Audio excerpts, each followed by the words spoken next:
नमस्कार। आप सबको मकर संक्रांति, उत्तरायणी, घुघुती पर्व की हार्दिक शुभकामनाएं। सुनते हैं आज के समाचार। पहले खबरें संक्षेप में। मकर संक्रांति कुंभ वर्ष का पहला स्नान आज लाखों श्रद्धालुओं के लिए हरिद्वार में हुई व्यवस्था। कोविड-19 वैक्सीन की पहली खेप पहुंची उत्तराखंड। 16 से होगा टीकाकरण। उत्तराखंड में कोरोना के 209 नए संक्रमितों की पुष्टि हुई। उत्तराखंड में रोडवेज कर्मचारियों के साथ वार्ता असफल रहने के कारण आज भी जारी है हड़ताल। उत्तराखंड की ग्रीष्मकालीन राजधानी गैरसैंण में कर्मचारी आवास के लिए 4.59 करोड़ रुपये मंजूर हुए। पर्यटन प्रेमियों के लिए अच्छी खबर, औली में फरवरी में शुरू होंगे विंटर गेम्स। उत्तराखंड की 13 नदियों के बदलेंगे दिन, पुनर्जीवित करेगी त्रिवेंद्र सरकार, जाने उनके नाम। भारी बर्फबारी से दुर्लभ हिमालयी वन्यजीव 4000 फीट नीचे उतरे। उत्तराखंड की प्रमुख विपक्षी पार्टी कांग्रेस में घमासान जारी। अब खबरें विस्तार से। हरिद्वार आने वाले लोगों के लिए एसओपी जारी। मकर संक्रांति स्नान पर कोरोना रिपोर्ट की पाबंदी हटी, लेकिन गाइडलाइंस का पालन करना होगा। इस वर्ष हरिद्वार कुंभ के कारण मकर संक्रांति पर पहले पर्व स्नान का विशेष महत्व है। आज गंगा में आस्था की डुबकी लगाने के लिए देश भर से 5 लाख से अधिक श्रद्धालुओं के हरिद्वार पहुंचने की संभावना बताई गई है। प्रशासन ने कुंभ स्नान से पूर्व इसे चुनौती के रूप में लिया है, इसलिए मेला पुलिस और प्रशासन ने व्यवस्थाएं और तैयारियां पूरी कर ली हैं। मकर संक्रांति स्नान में हरिद्वार हर की पैड़ी जाने वाले श्रद्धालुओं के लिए वन वे व्यवस्था लागू की गई है।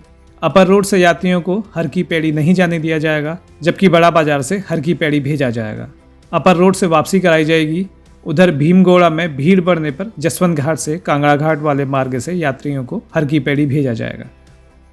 भीमगोड़ा काली मंदिर मार्ग से वापसी कराई जाएगी। स्नान को लेकर ऑटो, विक्रम और ई रिक्शा को हाईवे पर प्रतिबंधित किया गया है। हर की पैड़ी सभी घाटों पर मेला और पुलिस के अलावा केंद्रीय सुरक्षा एजेंसियां मुस्तैद रहेंगी। श्री मूर्ति चौराहे से भीमगोड़ा तक बाहरी वाहनों के लिए 0 जोन रहेगा। स्थानीय लोग और व्यापारी निजी व आवश्यक कार्यों के लिए दोपहिया वाहनों से आवाजाही कर सकेंगे। कोरोना की रोकथाम के लिए स्वदेशी वैक्सीन कोविशील्ड की 1.13 लाख डोज की पहली खेप बुधवार को मुंबई से स्पाइस जेट की फ्लाइट से जॉलीग्रांट एयरपोर्ट पहुंच गई। दून स्थित राज्य औषधि भंडार से विभिन्न जनपदों तक इसे भेजना आरंभ कर दिया गया है। प्रत्येक वैक्सीन वाहन के साथ एक पुलिस सुरक्षा वाहन भी उपलब्ध कराया गया है। कोविड वैक्सीन सभी जनपदों के वैक्सीन भंडार गृह में गुरुवार को पहुंच जाएगी। पहले चरण में राज्य में केंद्र सरकार, आर्म्ड फोर्स, मेडिकल सर्विसेज और राज्य सरकार के 50,000 से ज़्यादा हेल्थ वर्कर्स को वैक्सीन की 2 डोज का सुरक्षा कवच मुहैया कराया जाएगा। राज्य में बुधवार को 209 नए मरीज मिले, जिनमें हल्द्वानी के मेयर जोगिन रौतेला भी शामिल हैं। उन्हें हल्द्वानी एसटीएच में भर्ती कराया गया है। कोरोना की रफ्तार थोड़ा घटी है, परंतु अभी पूर्ण सावधानी आवश्यक है। अपने लंबित वेतन के भुगतान सहित 7 सूत्री मांगों को लेकर उत्तराखंड रोडवेज कर्मचारी यूनियन ने बुधवार से प्रदेशव्यापी हड़ताल शुरू कर दी। यूनियन से जुड़े करीब 3,500 कर्मचारी इस हड़ताल में शामिल हुए। हड़ताल की वजह से प्रदेश भर में सुबह से पहली बस सेवा ही आरंभ नहीं हुई। हालांकि रोडवेज प्रबंधन का दावा है कि हड़ताली कर्मचारियों को छोड़कर रोडवेज के बाकी कर्मचारी बस सेवा संचालन से जुड़े हुए हैं। बुधवार को हुई कर्मचारियों एवं प्रबंधन के बीच वार्ता सफल रही। आज पुनः वार्ता बुलाई गई है। मुख्यमंत्री त्रिवेंद्र सिंह रावत ने ग्रीष्मकालीन राजधानी गैरसैंण में कर्मचारी आवास योजना के लिए 4.59 करोड़ की राशि मंजूर की है। इस धनराशि से कर्मचारी अधिकारियों की आवासीय व्यवस्थाओं को जुटाया जाएगा। आवास निर्माण के लिए ब्रिडकुल को कार्यदायी संस्था नामित किया गया है। पहली किस्त के रूप में एजेंसी को मंजूर धनराशि की 40% राशि 1.83 करोड़ रुपये जारी करने की सहमति दे दी गई है। इसके साथ ही गैरसैंण विकास परिषद के तत्वाधान में विकास कार्यों हेतु 1.50 करोड़ रुपये की राशि मंजूर की है। इसके लिए 3 करोड़ रुपये का प्रावधान है। इसके अलावा मुख्यमंत्री ने कई अन्य योजनाओं और प्रस्तावों को भी अपना अनुमोदन दिया है। साहसिक पर्यटन पसंद करने वालों के लिए उत्तराखंड में औली से अच्छी खबर। शीतकालीन खेलों के लिए विश्व प्रसिद्ध औली में स्कीइंग प्रशिक्षण स्कूल खोला जाएगा। इससे दुनिया भर से आने वाले प्रशिक्षुओं को स्कीइंग की ट्रेनिंग मिलेगी, साथ ही स्थानीय लोगों को भी रोजगार के अवसर बढ़ेंगे। इस वर्ष फरवरी में औली में विंटर गेम्स का आयोजन होने जा रहा है। यह जानकारी पर्यटन सचिव दिलीप जावलकर ने दी है।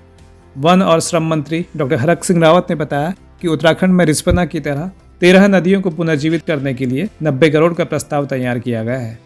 यह बजट कैंपा के फंड से खर्च किया जाएगा। वन विभाग ने केंद्र को मंजूरी के लिए यह प्रस्ताव भेजा है, जहां से इसकी सैद्धांतिक स्वीकृति मिल गई है। ये नदियां हैं खोह, मालन, गंडक, गरुड़गंगा, हेवल, यक्षवती, सुसवा, पिलखर, नंधौर, कल्याणी, भीला, ढेला और पिंडाल नदी।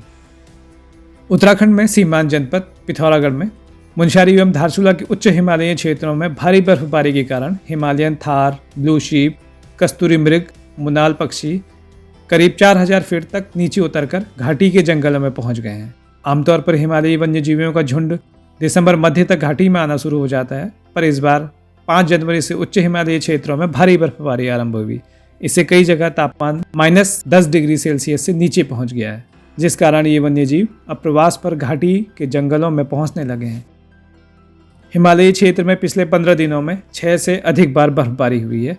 कड़ाके की ठंड में चारों तरफ बर्फ ही बर्फ जमा है और जल स्रोत भी जमने लगे हैं। इससे वन्य जीवों के सामने भोजन के साथ ही पानी का संकट खड़ा हो गया। और अंत में विधानसभा चुनाव में उतरने से पहले सेनापति और सीएम का चेहरा तय करने के अपने सुझाव पर पार्टी नेताओं की बयानबाजी से खिन्न कांग्रेस के राष्ट्रीय महासचिव हरीश रावत ने कटाक्ष करते हुए कहा कि प्रीतम सिंह सेनापति हैं तो उन्हीं को चेहरा घोषित कर दीजिए। साथ ही उन्होंने प्रदेश प्रभारी देवेंद्र यादव से कहा कि अब उन्हें सामूहिक नेतृत्व की पंक्ति से हटा दिया जाए।